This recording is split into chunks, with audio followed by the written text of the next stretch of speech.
Good evening everyone. Welcome to Gradeup's MBA Prep channel.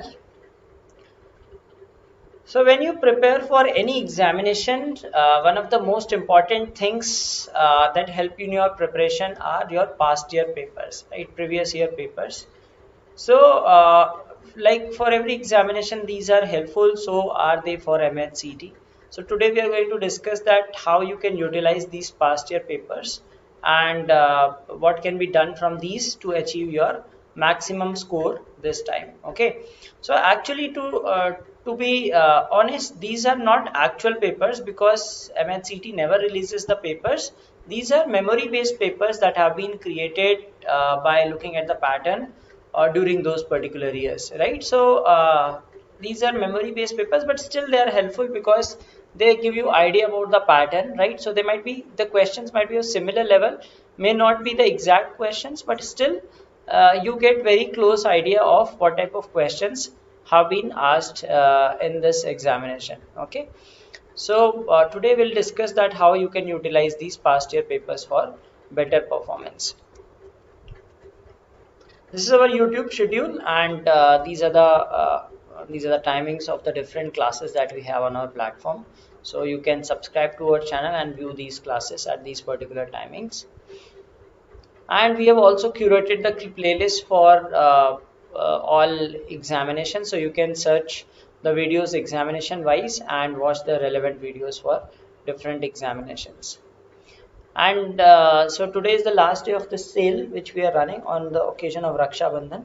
So you can avail this discount by using the coupon code Rakhi50 and get 50% discount on Gradeup Super subscription.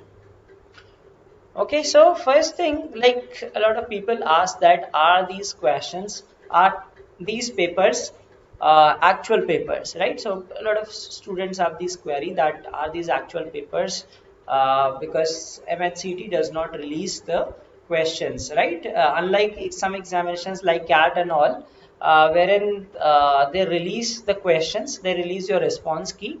However, in case of MAHCET, they do not release anything, right? So you just know the marks when the result comes, so you never get to see the question papers. So yes, these papers are not actual papers. Okay, so wherever you find them online, so first thing you should be knowing that these are not actual papers. However, they are very close to uh, actual papers, right? These are just memory based questions. So every year people write these. So if like if you are preparing from a trusted institute, right, so people from that institute must have written that, and they collate some questions, right? For example, like we could remember number series, we could remember some small questions, but we cannot remember everything, right? So they will have that pattern. Suppose there were 15 questions from RC, so the paper that they will give is 2 RC passages, right? And then suppose there was word replacement question or some other type of question. So similar pattern would be followed in that memory based paper. Okay, so these are first thing should be memory based questions. Then why should you solve these papers? What is the objective and what will you gain by solving these papers? First is they help you to tell your speed, right? Since they try to create these papers on similar lines with the actual examination, you get to know that what is your speed, how many questions can you attempt in the given time frame, right? And it does a revision of your concepts, right? So mostly these papers are available for free, so even if you're not writing mocks, so you can attempt these papers. It will revise all your concepts. It is a confidence booster, so if you see that okay, similar type of questions, okay, you will get confidence from it. And you also see that how frequently topics have been asked.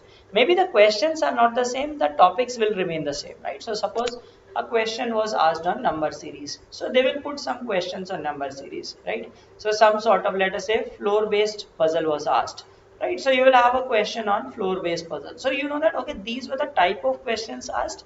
Okay, although the questions will not be the exact ones, but yes, they will whoever creates those, so they will create it accordingly based on the topics that were tested in the examination. Okay, and you get to know the pattern also, what has been the pattern, because whoever creates them, they follow the pattern, although the questions are not exact. Okay, so What are the learnings that you should get from these papers? First thing is you will get to know your strong and weak areas. Okay, which are your strong areas, which sections you have been doing good, which are your weak areas where you lack and you need improvement. Okay, then speed of solving questions, that how fast can you solve questions, how many questions can you do in the given time, right? So if it is a 2.5 hour paper, how many questions are doable, and so all those things you will get to understand. And you also learn right methods to approach problems. So when you see the solutions, maybe you applied some approach and it took longer time than normal. Okay, so these will give you some right approach, right, how to solve questions in the best possible manner. As I said, frequency of topics, what have been the frequent topics? So you know that, okay, this is an important topic. So you see that, okay, every year you are getting questions on number series. So you know that this is definitely to be asked. Okay, in abstract reasoning, you see that, okay, around 10 questions of series based problems or analogy based problems. So you know that this is to be asked. And you know that, okay, every year two RCs come. So you know, okay, this is that if your RC is not strong, so you know that, okay, these are the questions that I might not be attempting, I have to focus on other areas. Okay, so similarly for each section, so for puzzles also, you know, okay, there are X number of puzzles, so these many questions come from the puzzle section itself, so I need to focus on this. So all those things you get to know that what are the different types of topics and how frequently they come in the examination. Now, how to attempt these papers, right? What should be the right way to do these papers? First is you should treat them like actual examination. Okay, so do not think that, okay, these are past year papers, these will not come. Yet, of course, they will not come, they will not repeat, but you should treat them as if it was an actual examination and hence solve them in a timed manner. Okay, so even if it was a paper of, let's say you get a paper of 2020, so appear for it in 2.5 hours. Do not take more time, do not take at your leisure time, right? Treat them as an actual paper with a timer so that you get the actual feel that how much are you able to score in that particular question paper. Okay, and they require analysis like mocks, right? You should be analyzing them thoroughly, checking that what are the mistakes that you are committing, what type of questions are you finding difficult, are you struggling with some of the topics, etc., etc. So like you analyze mocks, the same way you should analyze these things. So you can treat them these like a sort of additional mocks, right? Apart from the mocks that you appear for, these are some mocks that will give you a confidence that, okay, this is how your preparation is and how you're going to do in this. Okay, now what are some of the other things that you can refer to beyond Maharashtra CET previous year papers, right? So Maharashtra CET, if we talk about the three sections like quant, verbal ability and logical reasoning, I'm not talking about abstract reasoning because that is unique.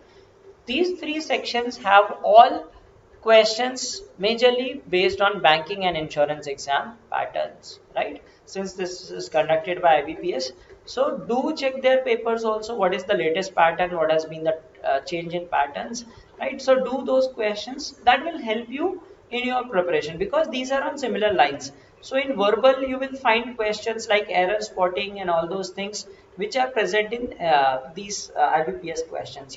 Last year I remember there was a question on match the following, right? Match the following, that there were three parts. You had to match those columns, three columns, and make a sentence, right? So these are the questions which are asked in IBPS examinations. Okay, similarly in reasoning, puzzles are of those type, the ones that are asked there, like scheduling puzzles, floor puzzles, etc., etc. And even in quant, you see the questions like quantity comparison, approximation. So all those things, these papers, right, which you get online or mocks of these examinations, will also help you in your preparation. So if you have run out of MHCT mocks, you can prepare for these three sections using mocks of these examinations, banking and insurance examinations, right? So this will give you a flavor that this will give you an idea that what are the different types of questions you can encounter in different sections and what has been the latest pattern of questions, right? No, the questions do not get repeated, right? So you will have fresh questions, but these will give you a fair idea that the type of questions that you can expect in the examination. Okay, so I hope this give you an understanding about how to use these papers and use them effectively for your better performance in the examination. Okay, so we have courses for CAT and other MBA entrance examinations at Gradeup. You can take Gradeup Super subscription to enroll in these courses, and these are the mentors who prepare you for all these examinations. I'm sure you must have attended their classes on Gradeup's YouTube channel as well as app, and seen that how well versed they are with the subjects and prepare the students for different competitive examinations. Okay, so thank you for watching this video. Have a great night. Goodbye.